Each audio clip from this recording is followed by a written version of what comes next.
আমাদের যারা female colleague আছেন তাদের কিন্তু টয়লেটটা খুব ইম্পর্ট্যান্ট একটা এলিমেন্ট।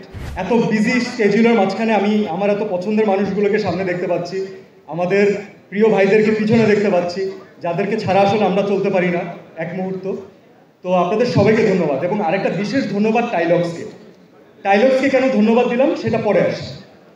আগে আসি, আমরা ব্যক্তি জীবনে আমরা আসলে খুব কম মানুষ জানি যে টয়লেট ডে একটা ট্রল এলিমেন্ট। মাঝে মাঝে মনে হয় যে টয়লেট ডে নিয়ে কথা বলার কি আছে।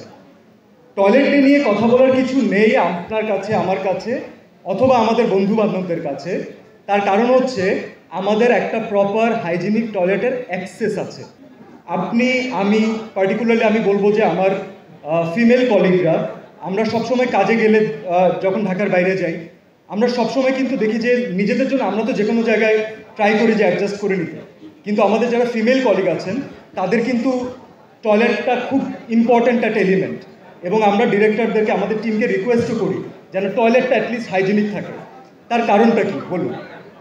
কারণ হচ্ছে যেটা আমাদের কাছে খুব সহজ একটা নেসেসিটি, সেটা বাংলাদেশের প্রত্যন্ত অঞ্চলে, বাংলাদেশের ম্যাক্সিমাম মানুষের কাছে এখনও লাক্সারি। আমাদের এখনও সবার সেই ফাইন্যান্সিয়াল সিচুয়েশন দাঁড়ায়নি যে আমরা একটা সুন্দর টয়লেট, একটা হাইজিনিক টয়লেট এনশিওর করতে পারবো, যার মাধ্যমে রোগ জীবাণু ছড়াচ্ছে, খুব স্বাভাবিক বিষয়।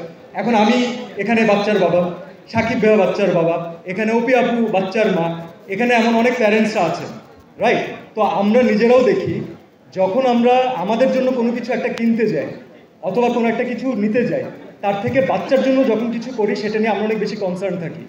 তো যেটা আপনার স্বাস্থ্য ঝুঁকি দিবে, যেটাতে আপনি নিজে সেফ না, একবার চিন্তা করে দেখুন বাংলাদেশের মানুষের জন্য প্রত্যন্ত অঞ্চলে বাচ্চাদের সিচুয়েশনটা কি, স্বাস্থ্য ঝুঁকিটা আসলে কোন জায়গায় চলে যাচ্ছে। চলুন আমরা এখন এটাকে কানেক্ট করি। কিভাবে কানেক্ট করব?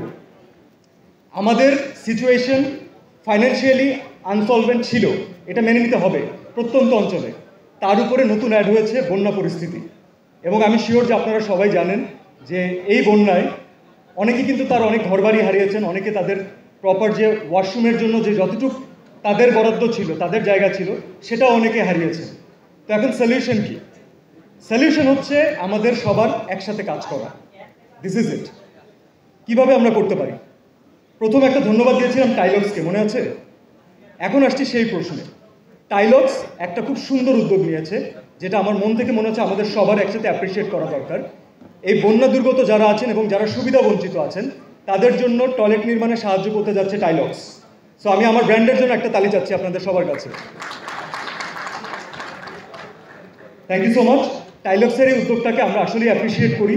অ্যাজ অ্যান আর্টিস্ট আমি অ্যাপ্রিসিয়েট করি। এবং আমি আপনাদের সবাইকে একটা ছোট্ট কথা বলে শেষ করতে চাই। হয় কি, আমাদের মাঝখানে যখনই আমরা দেখি এত নেগেটিভ নিউজ, এত হানাহানি, এত রাহাজারি, একজনের সাথে আরেকজনের ক্ল্যাশ, আর্টিস্টের সাথে সাংবাদিকের দ্বন্দ্ব, আর্টিস্টের সাথে আর্টিস্টের প্রবলেম, একটু যদি সবাই দেখেন খেয়াল করে, একসাথে এখানে কতজন আর্টিস্ট, কতজন কলিগ একসাথে বসে আছে, দেখতে ভালো লাগছে না? একসাথে আছি আমরা, সাংবাদিক ভাইরা একসাথে আছে। মানে যখন আমরা কোনো একটা ভালো মোটিভ নিয়ে একসাথে কাজ করতে যাব, অনেক ইম্পসিবল জিনিসও তখন সহজ হয়ে যায়। তো আমি আপনাদের সবাইকে, আমাদের পুরো টিমকে, সাংবাদিক ভাইদেরকে, দেশের সবাইকে যারা দেখছেন, এই আহ্বান রাখতে চাই, টাইলক্স যে স্টেপটা নিয়েছে আমরা সবাই একসাথে কাজ করি। এটা তো toilet too is just step, মানুষের জন্য কাজ করার জন্য। এরকম কাজের অভাব নেই, খুঁজলে অনেক পাওয়া যাবে। আসুন আমরা সবাই একসাথে কাজ করি, সুন্দর একটা বাংলাদেশ নির্মাণ করি। Thank you so much. Double million offer Walton fridge কিনে পেতে পারেন 20 লক্ষ টাকা, রয়েছে কোটি কোটি টাকার নিশ্চিত উপহার।